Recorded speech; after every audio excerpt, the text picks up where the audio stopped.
সেখানে লেগেছে। যখন আমরা সেই পর্যন্ত গিয়ে পৌঁছলাম, পৌঁছার পরে সেখানে গিয়ে আমরা দেখলাম যে একটা বিশাল জায়গা আছে, উপরে পাহাড়ের উপরে জায়গা, সেখানে একটা মসজিদ তৈরি করা হয়েছে মুসলমানদের ইবাদতের জন্য, আর খ্রিস্টানদের জন্য সেখানে একটা গির্জা তৈরি করা হয়েছে। মুসলমানদের জন্য একটা মসজিদ আর খ্রিস্টানদের জন্য একটা গির্জা সেখানে আছে। কিন্তু যখন রাতের বেলা আমরা উঠা আরম্ভ করলাম, উঠতে উঠতে যখন 4:30 বেজে গেল, এমন অবস্থার মধ্যে সর্বপ্রথম আমরা শুনতে পারলাম সেই চূড়া থেকে ইহুদি সম্প্রদায় যারা আছে তারাও সেখানে গিয়েছে, তারা সিংহার মধ্যে ফুৎকার দিচ্ছে। ইহুদিরা যেহেতু সিংহার ফুৎকার দেয়, আমরা বললাম যে দেখো তোমরা সিংহার ফুৎকার দাও, আমরা তাহলে আজান দিব। এই কথা বলে সঙ্গীদের মধ্যে একজনকে বললাম জুড়ে আজান দাও। এবার সে আজান দেওয়া, এবার আজানের পর আরো 1.5 ঘন্টা পরিমাণ সময় আমরা উঠলাম। উঠার পরে যখন একদম পুরো চূড়াটার মধ্যে উঠে গেলাম, যেখানে একটা মসজিদ আছে, একটা গির্জা আছে, এবং এই মসজিদের একটা কোণা, যেটা আগের মসজিদ ছিল না, পরবর্তীতে নির্মাণ করা হয়েছে, এই মসজিদের এক কোণা বরাবর একটা পাশে সেখানে হযরত মূসা আলাইহিস সালাম একটা পাহাড়ের নিচে সেখানে ইবাদত করতেন, দীর্ঘ 40 দিন পর্যন্ত এখানে কাটাইছেন।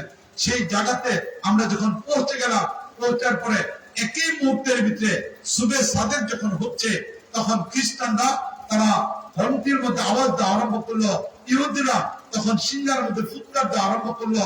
আমরা তখন সাথীরা যারা ছিলাম, আমরা বললাম দুইটা ধর্মের মানুষ, ইহুদিরা সেখানে সিংহায় ফুৎকার দিচ্ছে, খ্রিস্টানরা সেখানে ঘন্টির মধ্যে আওয়াজ দিচ্ছে, আমাদেরও তো আজান দেওয়া দরকার।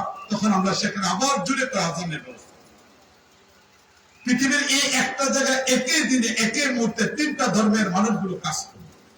যে কথাটা আমি বলতেছিলাম, যে মূসা আলাইহিস সালাম দীর্ঘ 40 দিন পর্যন্ত সেখানে অবস্থান করা, নিচ থেকে এসে পানি নেওয়া, কত কঠিন একটা ব্যাপার।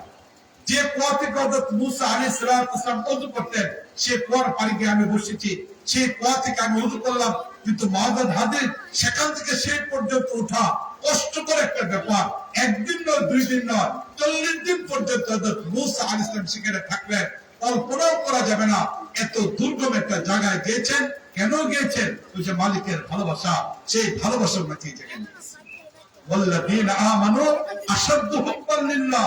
যখন আল্লাহর ভালোবাসা অন্তরের মধ্যে চলে আসছে, এই কষ্ট হয় নাই, বরং এই কষ্ট তার কাছে মজা লাগছে, তিনি সেখানে গিয়ে কাটাইছেন। এই জন্য বলছিলাম, ভালোবাসা যখন চলে আসে বান্দার জন্য কোনো কষ্ট হয় না। হযরত ঈসা আলাইহিস সালামের ব্যাপার আসছে, হযরত ঈসা আলাইহিস সালামের জীবনী সম্পর্কে আমরা মাত্র 6 বছর ব্যাপারে জানি।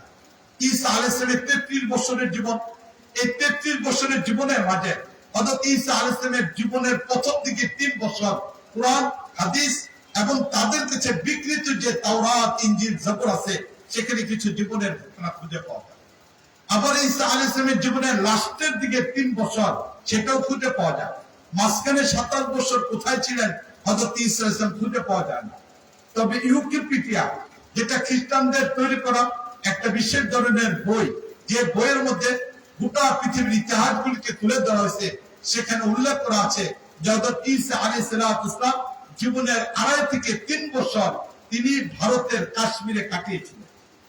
কাশ্মীরের সুমার্ক একটা জায়গা আছে, এই জায়গাটা সাধারণ মাটি থেকে 2 কিলোমিটার উপরে, 2 কিলোমিটার উপরে একটা জায়গা।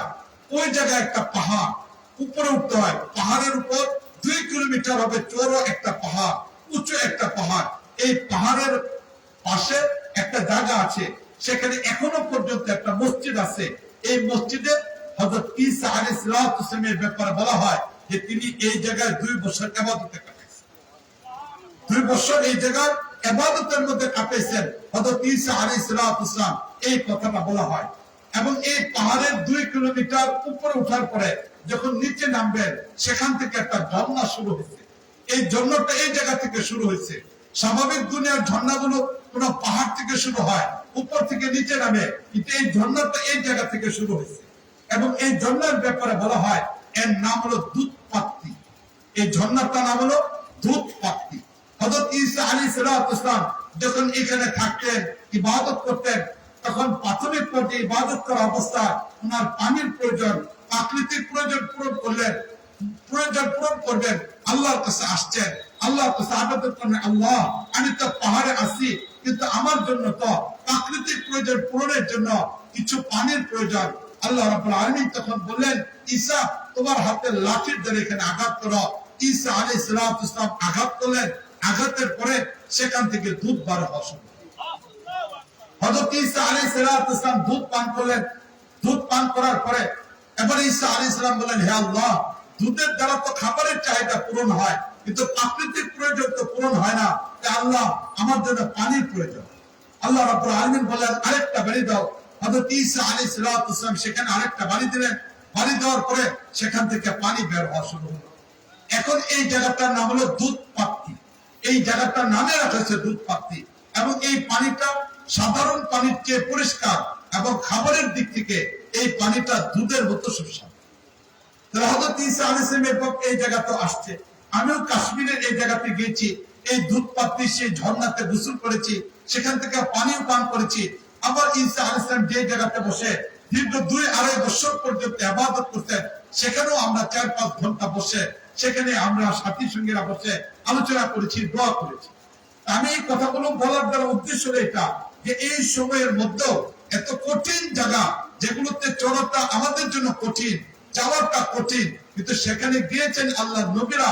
তারা যখন সেখানে গিয়েছেন, যাওয়ার উদ্দেশ্য হলো আল্লাহর ভালোবাসা। এই ভালোবাসাটা তারা শুধু মুখে বলতেন না, বরং সেই ভালোবাসার কথাগুলো জীবনের দ্বারা যখন আদায় করছেন, তখন এই কষ্টগুলো কষ্ট নয়, বরং এগুলো তাদের জন্য সহজ হয়ে গেছে। তারা আল্লাহর নবী যারা ছিলেন, তাদের জন্য একটা সহজ একটা ব্যাপার ছিল। কিন্তু যুগে যুগে যারা সাহাবায়ে কেরাম ছিলেন, তারাও যখন আল্লাহ রাব্বুল আলামিনকে ভালোবাসতেন, তখন তারা দ্বীন এবং ইসলামের জন্য সবকিছুকে কুরবান করে দিতে পারছেন। যখন আল্লাহর ভালোবাসা অন্তরে চলে আসছে, আল্লাহর নাম জপার ব্যাপারে হোক, আল্লাহর দ্বীনের জন্য জীবন দেওয়ার ব্যাপার হোক, সবকিছু তাদের জন্য সহজ হয়ে গেছে। যখন একজন মানুষ তার আল্লাহর সাথে যে সম্পর্কটা, এই সম্পর্কটা যখন মজবুত করে ফেলছে। হযরত খাব্বাব রাদিয়াল্লাহু তাআলা আনহুর কথা আমরা কম বেশি সবাই জানি, যে খাব্বাব রাদিয়াল্লাহু তাআলা আনহুকে যখন শুলিতে চড়ানো হচ্ছিল, এমন একটা মুহূর্তের মধ্যে খাব্বাব রাদিয়াল্লাহু তাআলা আনহু যখন নামাজ পড়লেন, 2 রাকাত নামাজের পরে যখন শুলিতে চড়ানো হলো, তার চেহারাটা কাবার দিকে ছিল। সেই কাফেররা চেহারাকে কাবার দিকে সরিয়ে দিল। এবার খাব্বাব রাদিয়াল্লাহু তাআলা আনহু সে আকাশের দিকে চেহারাকে তুললেন, মালিককে একটু দেখার জন্য, মালিকের আকাশের দিকে একটু তাকানোর জন্য। এমন অবস্থায় তার চেহারাটাকে আবার নিচে নামায় দেওয়া হলো। খাব্বাব রাদিয়াল্লাহু তাআলা তখন কবিতা পড়ে ফেলছেন, লাস্তু উবালি হিনা উক্তালু মুসলিমান, আমি যখন মুসলমান অবস্থায় মারা যাব, মালিকের গোলাম হিসেবে মারা যাব, তাহলে এমন অবস্থার ভিতরে আমার চেহারা কোন দিকে আছে এটা কোনো দেখার বস্তু না।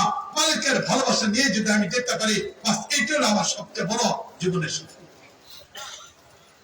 চিন্তা করে দেখে মৃত্যুর সময়ের মধ্যে তিনি বলতেছেন, ফুস্তু রাব্বিল কাবা, আমি কাবার মালিকের কসম খায় বলতেছি, আমি তো সফল হয়ে গেছি, আমি তো সফল হয়ে গেছি, কারণ আমি তো মালিককে পেয়েছি। মালিকের ভালোবাসা যখন চলে আসছে, এবার কষ্ট আর কষ্ট থাকে নাই, মালিকের ভালোবাসার হক আদায় করে ফেলছেন হযরত খাব্বাব রাদিয়াল্লাহু তাআলা। হযরত বিলাল হাবশী রাদিয়াল্লাহু তাআলার কথা আমরা জানি, মালিকের ভালোবাসা চলে আসছে। উত্তপ্ত মরুভূমিতে হযরত বেলালকে শোয়ানো হয়েছে, যে অবস্থায় বেলাল রাদিয়াল্লাহু তাআলা আহাদ আহাদ শব্দ উচ্চারণ করতেছেন। এটা কখন করতেছেন? আল্লাহর ভালোবাসা যখন চলে আসছে। এই জন্য একজন মানুষের সাথে যখন মালিকের ভালোবাসার একটা সম্পর্ক থাকে, তখন এই বান্দা মালিকের ভালোবাসার জন্য সবকিছুকে উজাড় করে দিতে পারে, মালিকের ভালোবাসাটা জপতে পারে, মালিকের নাম উচ্চারণ করতে পারে, মালিকের সাথে তার সম্পর্কটা মজবুত। এটি হলো যখন আমরা একজন মানুষ মালিকের সাথে আমাদের সম্পর্কটা।